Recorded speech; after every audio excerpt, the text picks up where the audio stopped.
You ready? Hey. Fucking God. Yeah. I don't understand why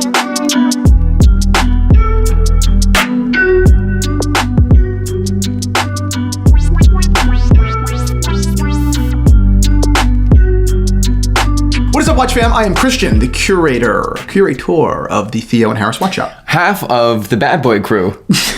The Earth Tone Gang. The Earth Tone Gang. No, did you see? I told you about this. Which I will bring this up very, very briefly, just to. Well, do you want to make it a subject in? Yes, we definitely should. We'll give it its own section. A little drama. A little 6-page drama, T&H drama. A little internet drama. A little internet drama. It's fun. So today I'm Christian. This is Michael. We sit down and talk about watches every week. New, old watches, the news, people who's leading the industry. Yep. What watch brands are releasing new things. And today's conversation is really focused around LVMH, which is one of the three major watch conglomerates. Yep. The other two being Swatch and Richemont. Yep. If you aren't familiar, most of the watch brands, like almost everyone but like AP and Rolex, Yep. Are owned by one of these three companies. Which is really kind of. There's every house of watchmaking still has a lot of pride, but it's kind of like, oh. It is a little funny. Yeah, it it's is. seeing like Omega, Swatch. You're like. It's funny when you realize that all of the brands that you know and love are kind of all owned by the same person. They're all kind of like. You know what I mean? And a lot of them share like executives, like who's the executive of this brand and this brand. I'm like, wow. Yeah. And it's odd that you're not doing good at either. It's like. And that's why sometimes it gets weird. Like, that's why you truly cannot make a Rolex versus Tudor video.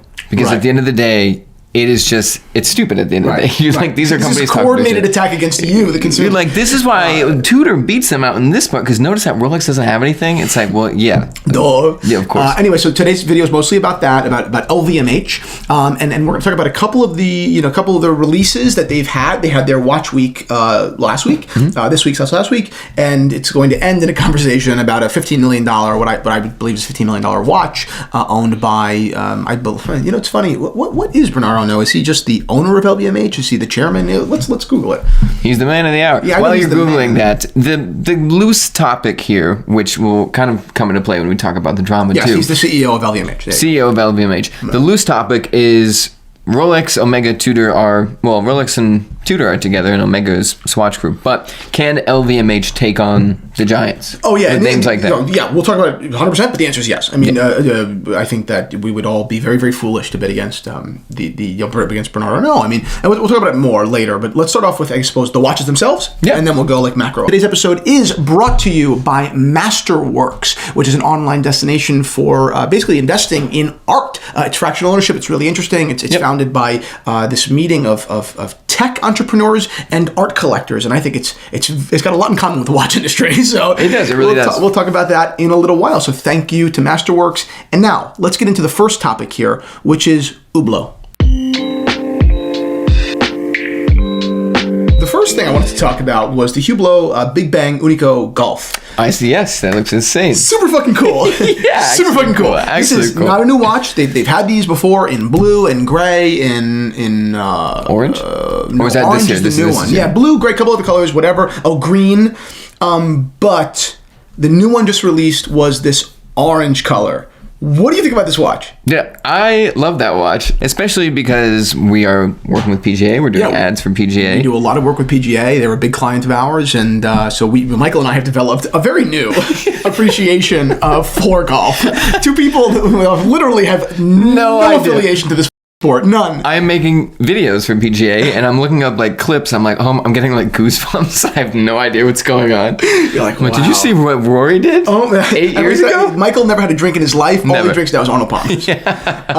So anyway, let me read you the description of this watch. Oh, the funniest fact of that is, Arnold Palmer's don't come originally alcoholic. It's just lemonade and iced tea. Is that true? Yeah. No idea. I had literally no idea. Or maybe it's an old golf thing that got picked up by Arizona. It's Arnie Palmies. It's Arnie Palmy. So the Unico Golf, this is the description online. So weighing less than 100 grams, the watch shows you what hole you're on, how many shots you've taken on that hole, and your cumulative score for the round, thanks to a specially developed module operated by the putter-shaped pushers. How cool. And it's open worked as well. So this is an awesome watch.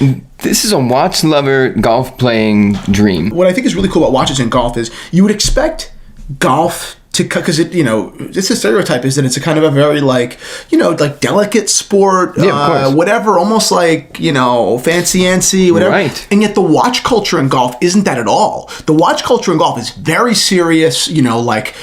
Tough.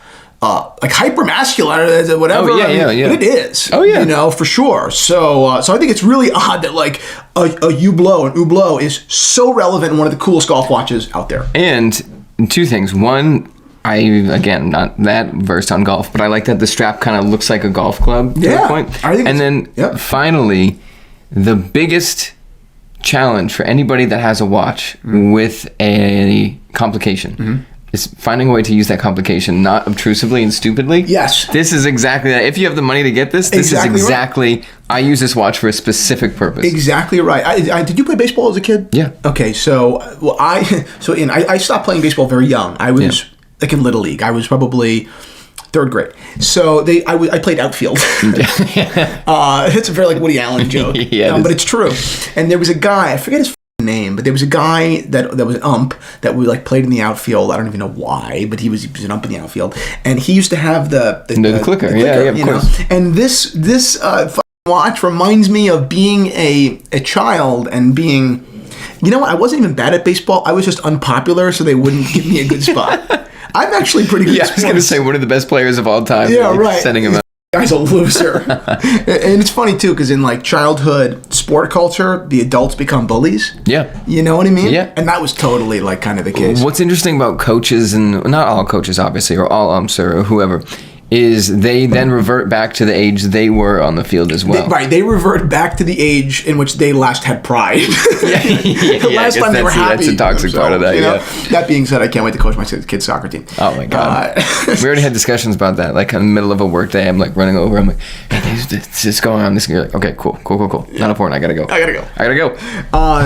So I think this is a great watch. Very, very cool color. Not a big breakthrough for Hublot because it's just a color change, but I thought that this is a really cool watch and I wanted to bring it to your attention. I actually hadn't really, I may have heard of it before, but I had never really looked into it before. So I think that a lot of you probably share that sentiment. But before we get into a pretty unique Zenith, which I think you're going to like, it's white ceramic. I don't know why. I want to talk about our sponsor today, Masterworks. Yes.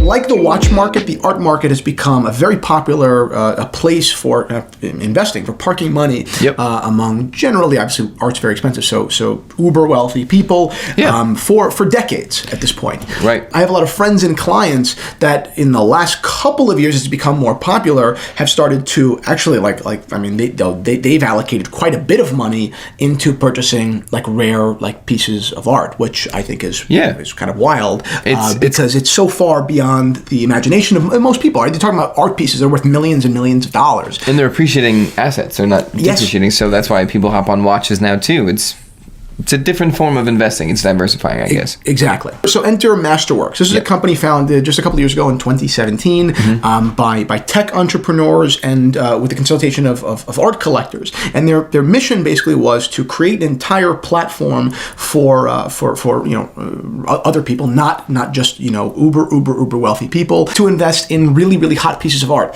Since 2017, they've gathered a community of 250,000 investors, which is remarkable. Yeah, of course. Just to give one example, in 2020, they made some investment into Banksy pieces and returned 32%, which is obviously a pretty incredible return. But of course, like we've seen in the luxury industry, I hate to say it's not uncommon, but it's becoming so much more common. Yeah, right. Well, it's not an emerging market, especially not art being an emerging market, but the general knowledge of it being a market obviously makes it then begin to emerge from what it was. Exactly. It's the knowledge, and I think it's the comfort level as well. A lot more people now, again, kind of empowered by companies like Masterworks, are saying, okay, this is actually something I could consider. There's no big prohibition, right? There's nothing holding me back from this really, really interesting and rapidly growing market. So that's what Masterworks does. In short, fractional ownership, getting you into the art market. All you have to do is go to masterworks.io, create an account, browse artwork,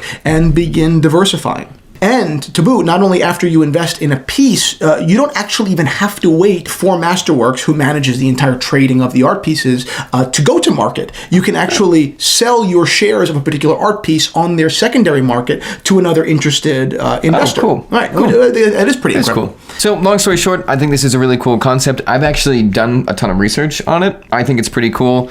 Obviously, invest at your own risk. Do your own research. We're not giving investment advice, but if you want to get into the art world and just diversify your portfolio, I think this is a pretty cool thing to try. Exactly, and I know that knowing so many of our audience and myself, I mean, it's just kind of a natural tick, right? Of course, people like us like to be involved in these historically important and interesting and rare pieces. And if we don't have, let's say, $3 million for a Paul Newman in one instance, or if we don't have $15 million for a piece of art, we can still be involved in that piece of history.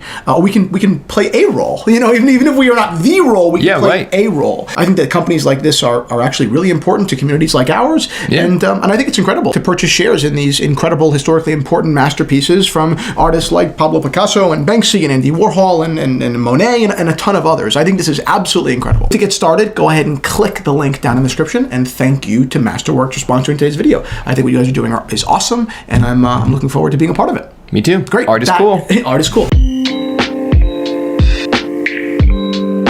Okay, so back to LVMH. Yes.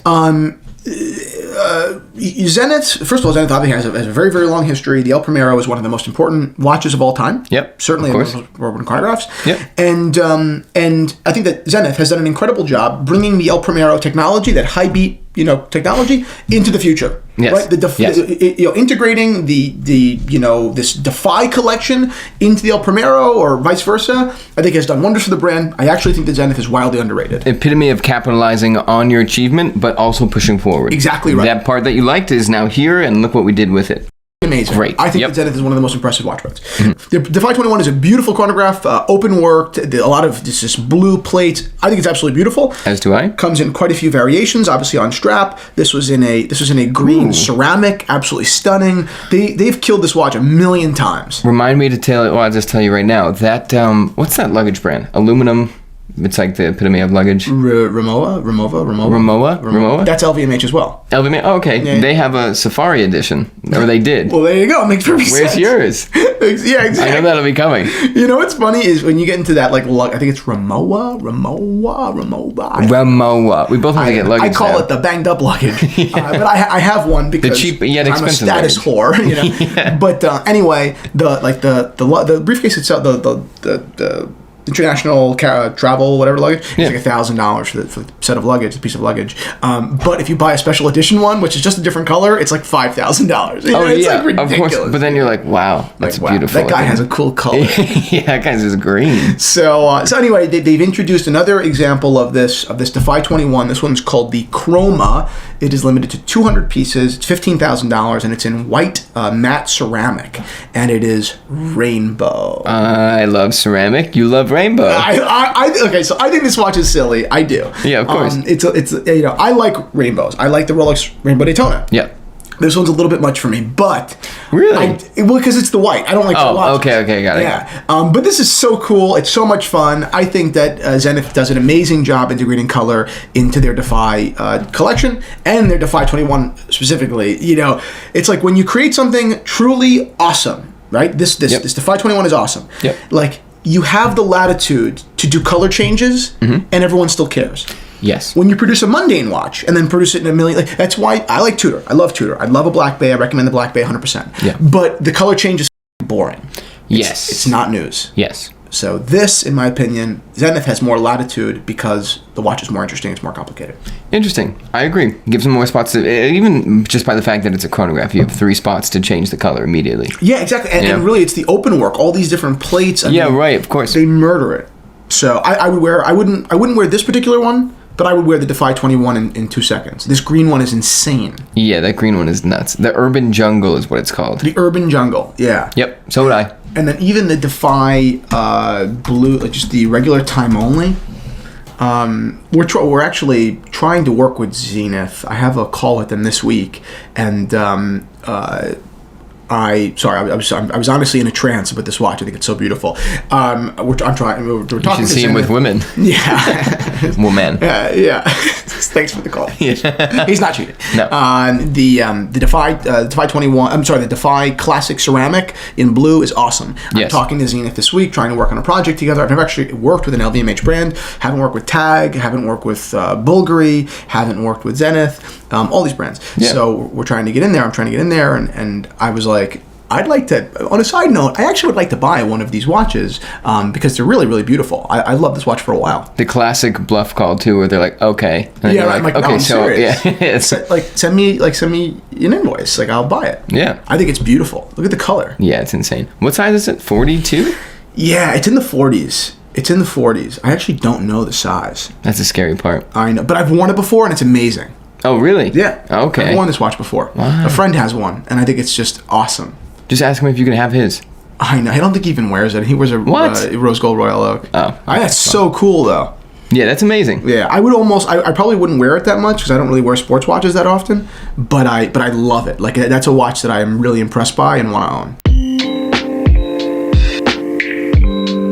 So this is nuts. So a month ago or whatever it was, 2 months ago, time flies.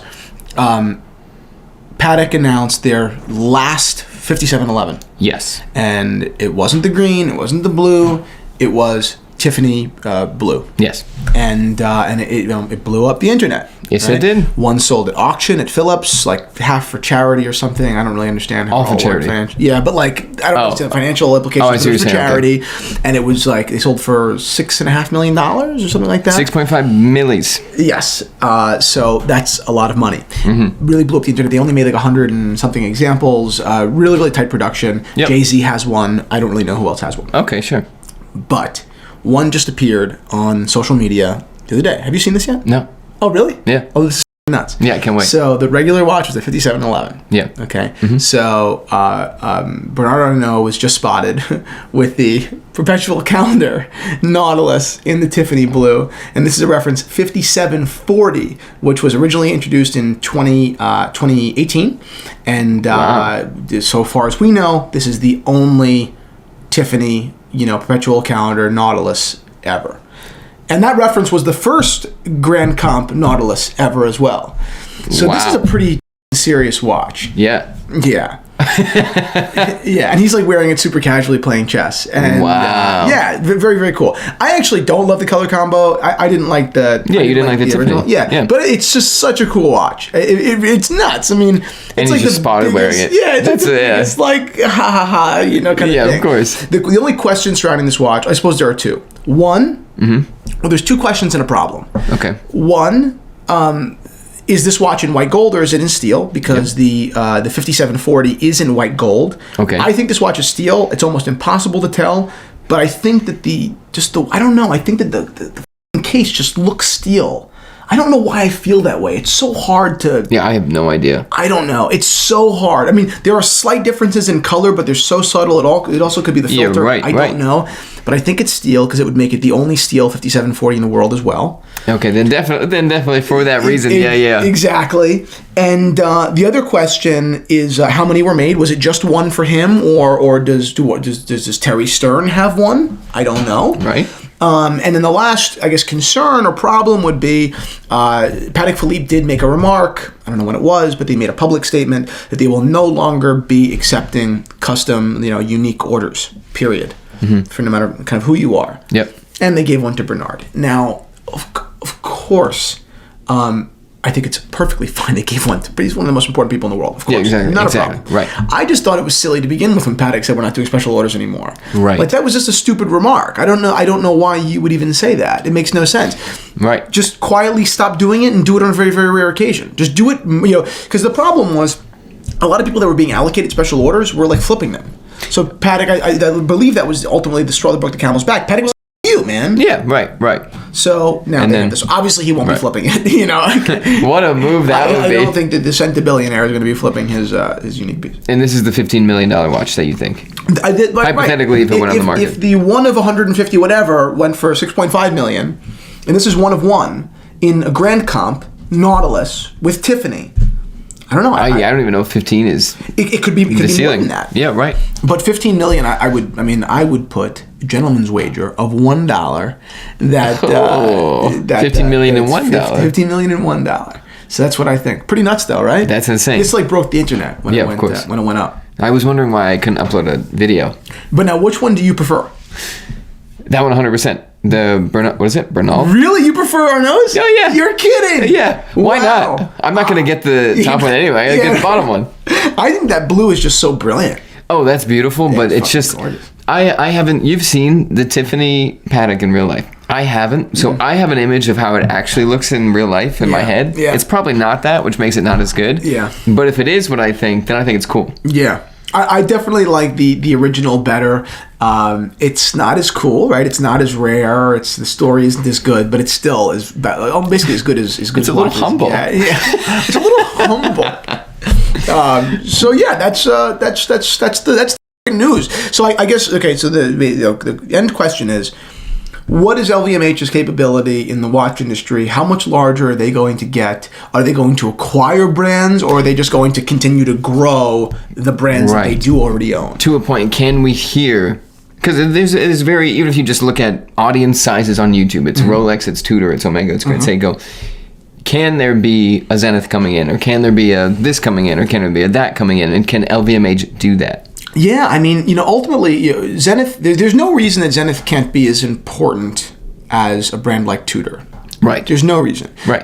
It's a sporty watch. It has history. Maybe good design. Historically less significant, I suppose. I mean, like the El Primero is more important and unique than anything Tudor had ever done. I don't believe that's a controversial statement. No, I think that's true. It could be an exception, but I don't think that's probably true. Yeah.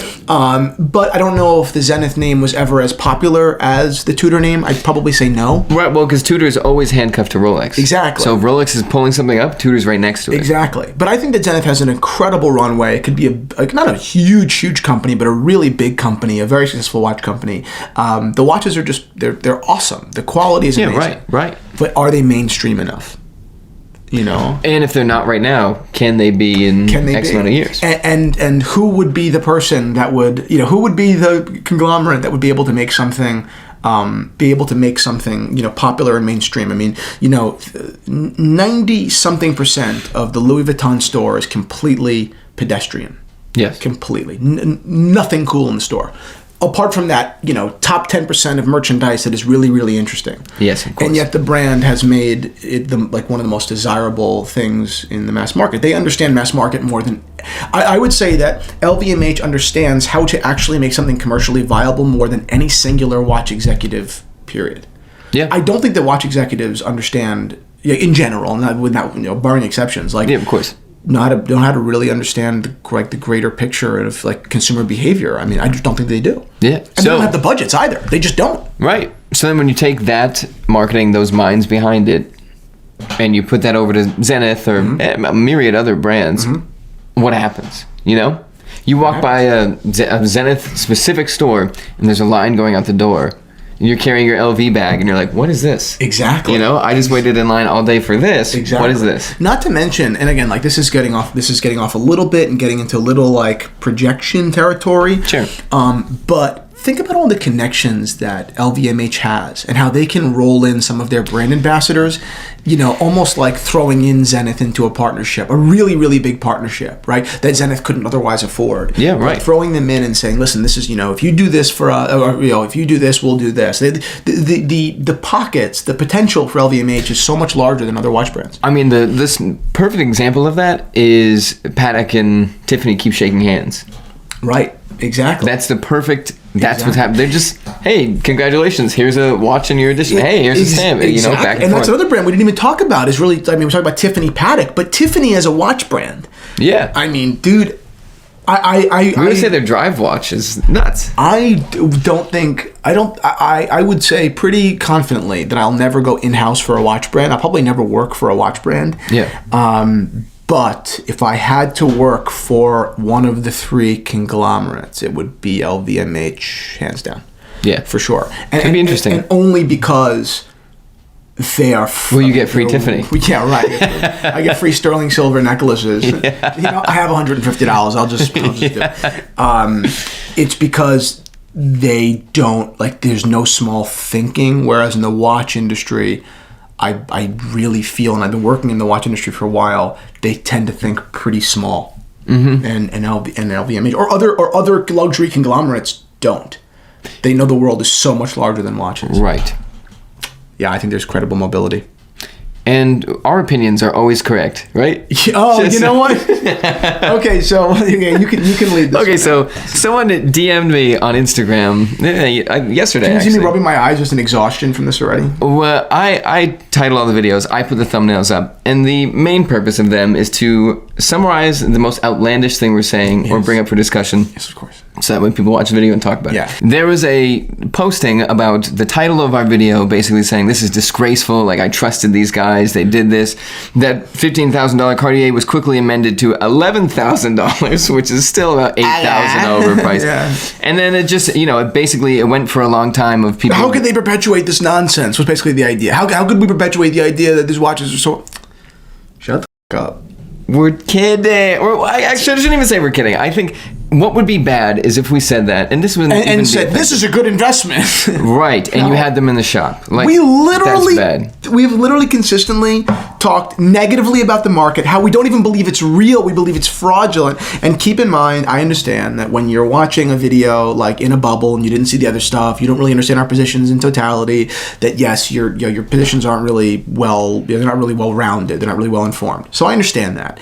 But that being said, how annoying. You know what I mean? Like, 6 pages calling us greasy slime balls. I know. Oh my God. I was like, so, oh my God. That is just to say, if anything, this is a jumping point for discussion. Yes. Never walk into a boutique and say, Michael from Theo and Harris said this watch is worth that. No. Take everything for fun. No, take it for fun, but also like you have to kind of understand where something's coming from, and if you don't know where it's coming from, meaning if you don't understand our positions on things or our kind of understanding in totality, then be careful before you start jumping to conclusions, because I don't care if you say nasty things, that I don't care about. It's been happening to you since you were 18.